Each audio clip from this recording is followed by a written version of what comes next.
Continuamos con comentarios y explicaciones sobre el capítulo número 14 del libro de Ezequiel, el cual en su primera parte nos habla del castigo contra los ancianos idólatras, los cuales pues Dios había expuesto a Ezequiel que tenían culto incluso a dioses falsos con figuras de reptiles, con figuras incluso semejantes a demonios. El versículo número 1 dice: vinieron a mí algunos varones de entre los ancianos de Israel. Por ancianos entiéndase como el senado, los sabios, cenex, los que más deben de saber, y se sentaron delante de mí. Entonces me habló Yahvé en estos términos: Hijo de hombre, estos hombres se han erigido ídolos en sus corazones y han puesto ante sus ojos el escándalo de su maldad. ¿Acaso yo me dejaré consultar por ellos?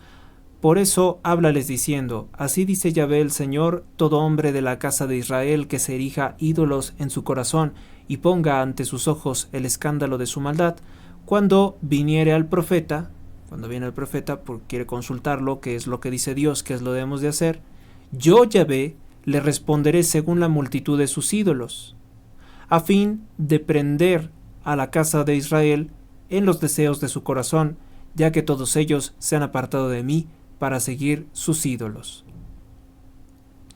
Los ancianos de Israel son los que hemos visto en las abominaciones de los capítulos 8 y que ahora pretenden consultar al profeta de Dios, como a veces hacían los fariseos con Jesucristo, incurriendo en esa doblez que es la peor burla de su santidad. Y lo que más lo irrita, porque él está viendo el fondo de sus corazones. ¿Por qué están haciendo esas preguntas? Como Cristo podía leer sus pensamientos, y que eran malos, de muy mala naturaleza, los pensamientos de los fariseos, les preguntaba: ¿por qué me tentáis, hipócritas? Les decía el Señor, conociendo su malicia. Mateo capítulo 22, versículo 18. Sobre los ancianos, durante el cautiverio, véase Jeremías 28.1, Baruj 1.4, Daniel 13.5. Jesús nos enseña igualmente la imposibilidad de estar con él y con el mundo, Lucas 11.23, que no es menos idólatra, pues sigue a su príncipe, que es Satanás. En el versículo número 3 nos dice: Hijo de hombre, estos hombres se han erigido ídolos en sus corazones y han puesto ante sus ojos el escándalo de su maldad. El escándalo de su maldad. El escándalo de su maldad, es decir, ante su vista tienen las imágenes de esos ídolos que los hacen pecar. Esta dualidad entre el interior del corazón y el culto exterior, que es hipocresía, se repite varias veces en los versículos siguientes, porque el culto interior debería de ser el mismo culto exterior, el culto que se tiene en el corazón debería de ser el mismo culto exterior. Después tenemos el versículo número 7 que dice: porque a todo hombre de la casa de Israel y a todo extranjero que mora en Israel, que dejare de ir en pos de mí, que dejare de seguirme fielmente, es lo que quiere decir, erigieron para sí ídolos en su corazón, y poniendo ante sus ojos el escándalo de su maldad, si viniere al profeta a consultarle acerca de mí, yo, Yahvé, le responderé por mí mismo, y pondré mi rostro contra ese hombre, y haré de él un espanto, para que sea una señal y un proverbio, y le exterminaré de en medio de mi pueblo, y conoceréis que yo soy Yahvé. Y si el profeta se deja inducir al error y habla, soy yo, Yahvé, quien engañaré a tal profeta y extenderé mi mano contra él, y le exterminaré de en medio de Israel mi pueblo. Así llevarán la pena de su iniquidad como la iniquidad del que pregunta, así será la iniquidad del profeta, a fin de que en adelante no se desvíe de mí la casa de Israel, ni se contamine más con todos sus pecados. Entonces será mi pueblo y yo seré su Dios, dice Yahvé el Señor. Todo extranjero, la Biblia Vulgata traduce como todo prosélito. Según el hebreo, se refiere simplemente a los residentes. Les estaban prohibidas las prácticas de la idolatría, como el beber sangre, que ¿quién bebe sangre hoy? Las grandes celebridades. Y se jactan de hacerlo. Hacemos rituales y bebemos sangre, dijo la actriz Megan Fox, por poner un ejemplo, pero no es la única. Para que no contagiasen a la nación teocrática, en la cual el poder civil y la fuerza de coacción estaba en manos de la autoridad religiosa. De ahí que no se explicarían hoy hazañas como la de Finés y la de Racías. Yo, Yahvé, le responderé por mí mismo, lo cual es apartar de él su gloria y favor de aquel hombre malvado, de donde necesariamente se sigue el ser engañado por causa del desamparo de Dios. Y entonces acude el demonio a responder según el gusto y apetito de aquel hombre. Dice San Juan de la Cruz en su vida del Monte Carmelo, capítulo 2, numeral 19.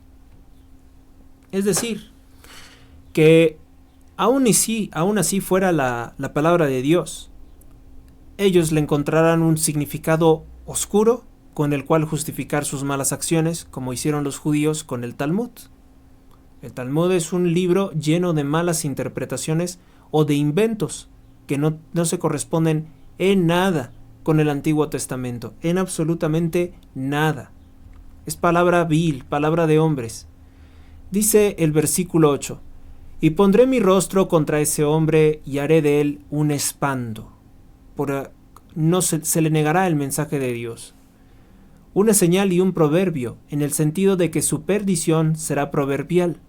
Se lo citará como ejemplo en lo adelante, como un ejemplo de cuál severos son los juicios de Dios. Versículo 13. Se romperá el báculo de pan. Quiere decir que habrá hambruna, a grandes rasgos, ¿no? Pero es aún más porque tendrán también otra clase de hambre y no podrán satisfacerla.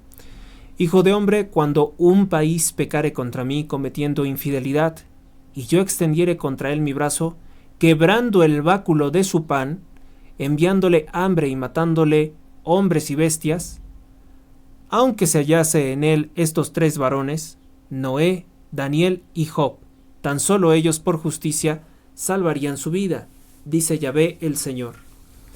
Bueno, esto es importante. Primero porque nos habla de una responsabilidad individual sobre las cosas malas que se hacen. Y también nos alerta de que ya no es como en otras narraciones bíblicas anteriores, en que cuando había un justo o 2 justos en la ciudad, toda la ciudad se salvaba por no hacerle daño a esos justos. Ahora dice que no, que el mal que mande será selectivo. Lo que ya vimos en anteriores capítulos, ¿no? Se salvan únicamente los que tenían en la frente la letra T, la letra Tau, que es símbolo de la cruz. En este caso, no se salvan sino únicamente los que son de Dios, y todos los demás al fuego eterno. Es una señal y un proverbio para ser ejemplo de lo malvado. El báculo de pan es el sustento de la vida, el alimento, y no solamente es el pan que se come, sino todos los bienes espirituales, divinos, todo lo que otorga Dios para que continúe la vida, podría ser retirado en castigo. Los hombres que se salvan son hombres justos, recordando los ruegos de Abraham en Génesis 18:22, aunque estos hombres justos, que son tenidos en estima por Dios, pidan, supliquen por la salvación de los demás, en esta ocasión creo que no serán escuchados. Dios expresa ahora al profeta que su pueblo, obstinado en la infidelidad, no podrá ser salvado ni siquiera por la intercesión de 3 justos, como Noé, Daniel y Job. En Jeremías 15:1 dice lo mismo Moisés y Samuel. Es hermoso ver así, canonizados por el mismo Dios, a estos grandes santos del Antiguo Testamento, porque si los está apartando para señalarlos como alguien especial o como personalidades a las cuales Dios escucha, Dios toma mucho en cuenta, de todas formas se salvarán ellos, no los otros. Vemos también confirmada una vez más la historicidad de la persona de Job, porque aquí lo menciona a Job por persona real, no es una alegoría como muchos dijeron. Santiago capítulo 5 versículo 11. Vamos ahora con el versículo número 18, dice: tan solo ellos se salvarían. Si estos 3 varones estuvieran allí, por mi vida, que es un juramento, dice Yahvé, el Señor, no podrían librar ni a hijos ni a hijas, sino que tan solo ellos mismos se salvarían. ¿Por qué? Porque pues no respondemos por lo que hacen nuestros hijos, ni tampoco por lo que hacen nuestros padres, y solo Cristo salva. Nosotros no podemos salvar a nadie, porque somos personas. Por más decentes, justas, buenos que seamos, nosotros no salvamos. Podemos colaborar o tratar de mediar para que Dios ayude a la salvación de una persona, pero nosotros, ningún hombre salva a otro hombre. Y esto es importante destacarlo porque herejías como el sionismo se sustentan en un credo falso, en un credo que pretende poner por idolatría al hombre.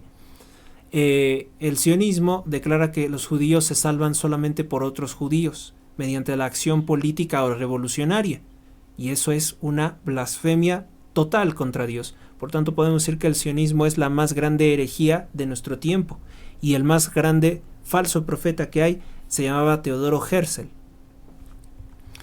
Tan solo ellos, es la misma doctrina que en el capítulo 18, versículo 20 es aplicada a los que pierden. También es en el caso de solo ellos. Vamos ahora con el versículo número 21, que nos dice: pues así dice Yahvé el Señor, cuanto más perecerá Jerusalén, es decir, más sufrirá, más morirá, si yo enviare contra ella mis 4 azotes terribles juntamente, la espada, el hambre, los animales feroces y la peste, para exterminar allí hombres y bestias. Sin embargo, quedará en ella un resto que escapará, que saldrá con hijos e hijas. He aquí que vendrán a vosotros, y veréis sus caminos y sus obras, y comprenderéis el mal que habré hecho venir sobre Jerusalén, de todo lo que habré traído sobre ella. Lo comprenderéis cuando viereis su camino y sus obras, y conoceréis que no sin razón hice lo que hice en ella. Dice Yahvé el Señor, que se lo merecía, claro que se lo merecía. Resume los 4 flagelos bíblicos indicados en los versículos 13, 15, 17 y 19, también que aparecen en Apocalipsis 6. Por eso es un texto también profético. Dios nos puede perdonar a la ciudad infiel porque Dios no puede, es la expresión. No puede perdonar a la Jerusalén infiel porque ésta se insiste en perseverar en su obstinación, en su pecado. Es practicante obstinada del pecado. Y no oye a los profetas. Es admirable ver cómo Dios, el único que a nadie ha de dar cuenta de sus actos, siente aún en su corazón como una necesidad de disculparse ante sus amigos. Es decir, Dios no tiene por qué dar explicaciones de sus actos, pero de todas formas dice: sí o no estaba justificado lo que he hecho, ustedes lo pueden juzgar, tienen razón para entenderlo, esto no es un misterio. Todas las acciones perversas de Israel que nos ha descrito en los capítulos anteriores. Y les explica con divina llaneza su proceder, prometiendo mostrarles que no sin razón tuvo que oprimir de esta forma a su pueblo como una corrección espiritual. Dice el versículo número 22, sin embargo quedará en ella un resto que escapará, que saldrá con hijos e hijas. Serán llevados cautivos, es a lo que se refiere, donde está el profeta con sus compañeros, y allí veréis sus iniquidades que justificaron el castigo. No se tratará del pequeño grupo de los justos que se han salvado, ellos no serán desolados, ellos no serán llevados de esa forma.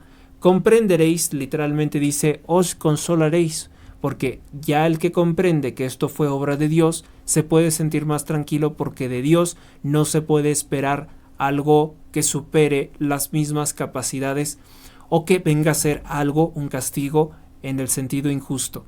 Mal para aquellos que no reconocen la justicia de sus designios. Fin de explicaciones y comentarios acerca del capítulo número 14 del libro de Ezequiel. Continuamos después con el capítulo, con las explicaciones y comentarios de los capítulos 15, 16 y 17. Gracias.